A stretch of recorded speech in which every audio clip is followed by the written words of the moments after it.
Okay, because something was brought up in the John Batiste interview, because he was saying that how his wife is sick with leukemia. Okay. So it also brought up, because this happens a lot. This deals with angles. Now, I'm not going to talk about his chart. I don't even know what his chart looks like. I didn't even look it up. Okay. But it brings up an important issue, okay, in astrology, because people are always like, is something bad going to happen to me? What's going on here? Is this a bad aspect, or is this a good aspect?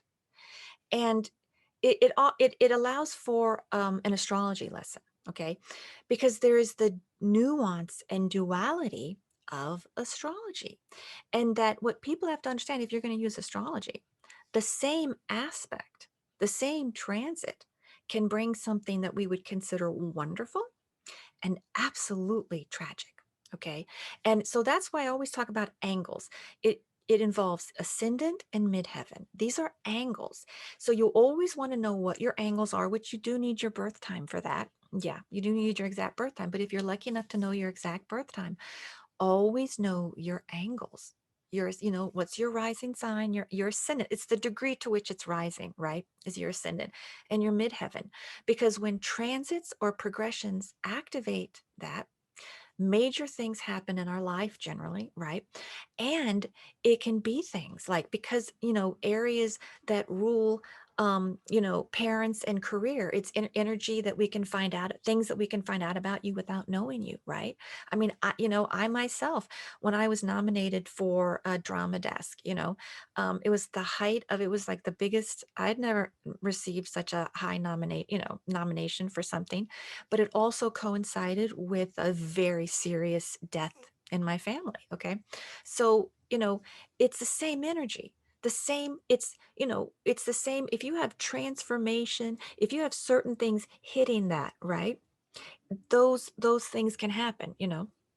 So, and that's one of the hardest lessons to learn. So, like, if you're going to use astrology, because I just had a client last week, is anything bad going to happen? Okay, well, you know what? I mean, hey, what do you consider to be bad? I mean, if it leads to transformation and growth, why are we here? Then you ask the bigger question, well, what are we even doing here? What's the purpose? Okay. So, I mean, that goes down a whole rabbit hole, but you know, it's like, the best way to use it is to embrace it, to say, yeah, okay, there is the duality. You got to hold on to the duality all the time. And there are things that we cannot control, right? And there are things that we can. And you focus on the things that we control. You learn from the things that we can when those things happen the best you can, right? And then, and the way to use astrology then is, once something like that develops, then you look at the chart, say, well, okay, if this has developed with this aspect, then you can clearly say, okay, then this is how that's probably going to progress, because you can see if transits are becoming more serious or less serious, right? So that's how, when things happen, you want to know what's going on in your chart, because then you're saying, well, what's the next transit? What's the next progression? How long is this going to last? Like those things, yeah, we can tell. But but that's why you got to, the good and the bad. And that's why, so you've always got to be, it just reminded me, because I just got that question, and I'm sure people were thinking, oh my God, because he's got 11 nominations and he has a sick wife, you know? And I don't even have to look at the chart. It's like, that happens. It happens in astrology often, and it deals with angles, rulers of the angles, or the angles themselves, because it's going to be energy that is public. If I know about it and I don't know him, what's going on. So it's something to always go back to your angles. Try to get your information, your birth information, if you can, because it's going to really reveal so much to you, and how to be interacting with your chart. Okay, so now, oh yeah, and you know what? Jupiter is in Pisces. This is another reason I thought, um, Jupiter loves to be in Pisces. Pisces is musical and it's aspirational. So I thought it was also very appropriate to be, and Jupiter's come together with Neptune in the sky. It's very aspirational, inspirational, creative. So I thought this is beautiful time to talk about music and how can we be transported and how can we allow it to transmute it, to transmute our energy. It's a really wonderful time. Right now, okay. All right, so now we've got Venus. Now, Venus has just entered sensitive Pisces. Venus loves to be in Pisces. It feels very good in Pisces. And Pisces is watery, it's feeling. Venus is all about how do we give and receive love, okay? And how do we relate? you know I mean, in a business way, in a romantic way, and with friends and family. um and Venus in Pisces is very musical, so very creative and sensitive, and it's ideal, so you can really feel so deeply when you have Venus in Pisces. Okay, so how are we going to manifest Venus in Pisces? We're going to accentuate the positive. Another song. So this is another song suggestion. Okay.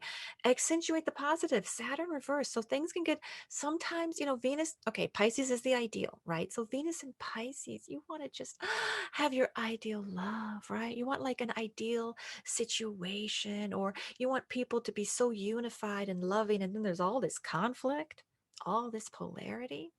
It can get you down. We can get a little pessimistic, right?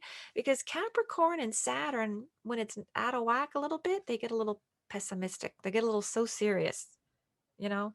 It's the illusion of reality. And then you stop hoping something can get better, or, things are going to change. Accentuate the positive. Okay. And we do that by letting go of doubts and fears and negative thoughts. And we focus instead on our passions, our hopes, and our dreams. And if we can do that, it's going to be a little bit easier for us to share our love, right? And to receive it. Because this is going to help us connect to Venus, right? Venus and Pisces. So it's going to help us connect to universal love as well as all forms of feeling and relating. Also, Venus is money too. So it means don't lose hope with that either. We're in tough times right now. I know. My goodness. You think of Representative Cory Bush. I mean, typo, and it's expensive to be low wealth, man, because everyone's got to pay these prices, and they're going up. And so, we need that by percentage. But that's another story. But it's that kind of thing.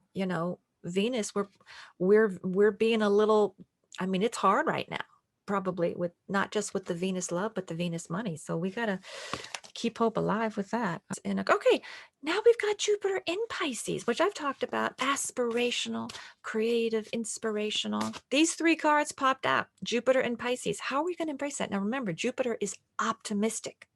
It's dare to dream, dare to have hope. Think of Obama, even though, like, I mean, okay, Obama's got like, what is his chart? He's got Aquarius, he's got Leo, he's got Gemini. Okay. But he's all about hope, right? And I remember one of the most beautiful things is when this is like when before he was elected, and somebody said, "What can I do?" And she said, "I really don't feel I can do anything," and she was in a certain situation. And he said, "Well, can you pray for me?" And she said, "Yeah, of course, of course." He said, "Okay, well, start there, because then we get a blanket of prayer, right? We get a blanket." So he was always like, have hope, right? And if you pray, think about it. You got to have some hope to pray, because that then involves belief, right? that that maybe we can, do something, we can change something, we can have, hope. So even the action of praying is a hopeful action. Okay. So anyway, Pisces, Jupiter. Look at the cards. How can we embrace Pisces and Jupiter and believe that there are opportunities around you? Um, Sextile. This is a beautiful aspect card. And when it's like a little bird, when opportunity comes chirping, learn the song and sing along. Listen to the little songs around you. Listen to those messages. Yeah, they're opportunities. And then look at this too new. How else can we embrace Jupiter and Pisces? Look at this. We got Jupiter and Virgo. Virgo and Jupiter and Virgo. All right. I mean, what did I say? Jupiter and Virgo. I'm losing it. Gemini and Virgo. We got Gemini and Virgo. Virgo and Gemini. We got two zodiac signs. Okay. That also means, hey, if your zodiac sign is called today, guess what? Yeah, you got to step up to the plate, which I have to say, I always get so excited when Gemini is pulled. It's not pulled super often. And I got all this Gemini. So it's like, okay, I'm gonna step up to the plate big time. I gotta figure out how to do that. I gotta do a lot more then. Okay. So Gemini's out there. Yep. Virgo, we need you to help us all embrace the Jupiter energy. We need you to help us have hope and to show us, okay, Gemini, make the connections. I just talked about how I made the connections between those songs. Make connections and use your communication to bring people together and to lift, right? These beautiful words. Words just transform us. I mean, like when John Batiste was saying, the song is going to tell you what to do, you know? I mean, that's beautiful. And words are everything. Obama even said something. He was hanging out at the White House this week. And, it's great seeing him with Biden and Harris, and there's all these beautiful smiles and story and words are connected to Gemini and Virgo too. Virgo's all about words and craft. Agatha Christie, Sun and Moon and Virgo. Okay. Rachel Ray's got a lot of Virgo too. But so it's like ideas, words. Okay. And thinking about like who has a story to tell. Okay. And they asked him about well, what's going to happen, about midterms and things like that, and what's going to be the dialogue. And he said, let's see if I don't know if I wrote down the quote. Okay, this is like maybe a paraphrase, but he basically said, we got a story to tell, we just got to tell it. Okay. So and and that's really important. Everyone's got a story to tell. We cannot be afraid to tell it. And I saw something. I was just watching Rick Steves, the travel show, and somebody on it was just saying, well, only the winners get to tell their stories, right? Like if you lose, you don't get to tell the story. But I loved what Obama said. I was like, see, that's the hope of like, no, you know what? We all get to tell our story, but don't forget to tell it. So, okay, Gemini Virgo, let's make sure we spread that Jupiter optimism. And guess what else? Jupiter is tolerance, right? Jupiter is we are all so different, but we're going to learn to blend or we're going to learn to coexist. Okay. So, wow, we need the Geminis and Virgos to really, and Virgo, come up with the plans, come up with those plans. Okay. So then we can really, think of Hercule Poirot as that character. I mean, that's a very Virgo character. I don't care what birthday he says he has. I can't remember, but it's like notices everything, absolutely meticulous, absolutely of service, beautiful. Okay. So, all right. I'm going to take a picture of all of these and put them on my social media. Okay. So, because I know there's a lot to remember with these messages. All right. We got to get this in. So, we got Neptune in Pisces. It's a wonderful group that, go ahead and they, like in Texas, they just read the banned books. I think that's great. Neptune loves to be in Pisces and it's very, oh my gosh, inspirational, aspirational, sensitive, creative, and it's healing because a lot of doctors resonate to Pisces because it's unifying. It's looking at the body because what's sickness? It's saying, oh, this part is broken. This part is not. How can we unify? If we heal it, then the body becomes whole again. That's what medicine is trying to, it's like an imbalance and it's trying to create that unity in the body. And there's a desire to heal with Pisces because it's that beautiful compassion that if somebody's in pain, you're in pain, right? And we forget that a lot of doctors, it's like they really are healers. They want to heal people, and that's a Piscean desire. The second house reversed. Okay, guess what?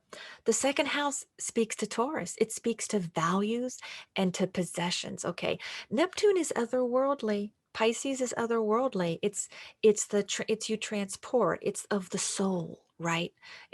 So this is also, don't get so attached to your things. Look around. Are you too attached to the physical world and your things? If we really want to make the most of that idealized Piscean energy, let's remember what's important, right?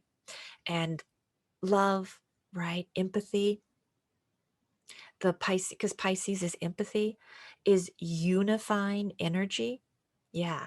So let go of what you no longer need. And these are possessions, okay? And also, connect to your values, right? Meditate, do some, spiritual, creative activities to connect to your values. Oh my gosh, that's beautiful. Just to, sometimes, art is an expression. Okay, art is an expression of our soul, right? And it's a poetic, symbolic expression, just as astrology is, astrology and art. And, I was so shocked at the death of Taylor Hawkins. I can't even believe it. Like, he just feels alive, the drummer of the Foo Fighters. And I was asking myself, okay, well, why sometimes when somebody dies, I'm like, I just don't, I feel like they're here. What are you talking about? And all I could think of is you know, when artists die, because art is an expression of our soul, right? That they leave their art, and so their soul is alive, right?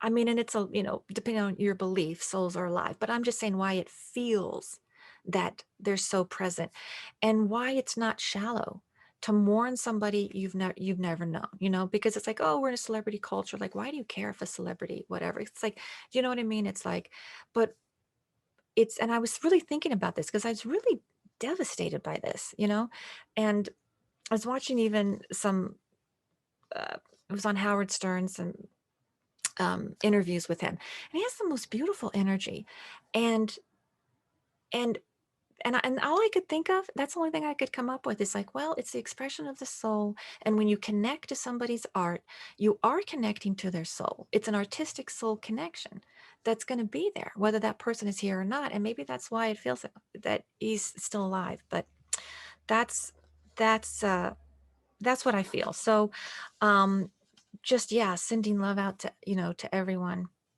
connected to that because it feels. And then, yeah, so yeah, and I felt that recently with yeah, when William Hurt died, and then with Taylor Hawkins. Wow. Okay. So I don't know. Let's just put love, in the world, and remember that there is, yeah, forgiveness, there's love, there's redemption, and there's forgiveness. Okay. And I will take a photo of these and share these right on my social media. And you can check those out on my Facebook, my YouTube, my Instagram. Okay. Well, until next time, enjoy, and yeah, let's continue to embrace transformation.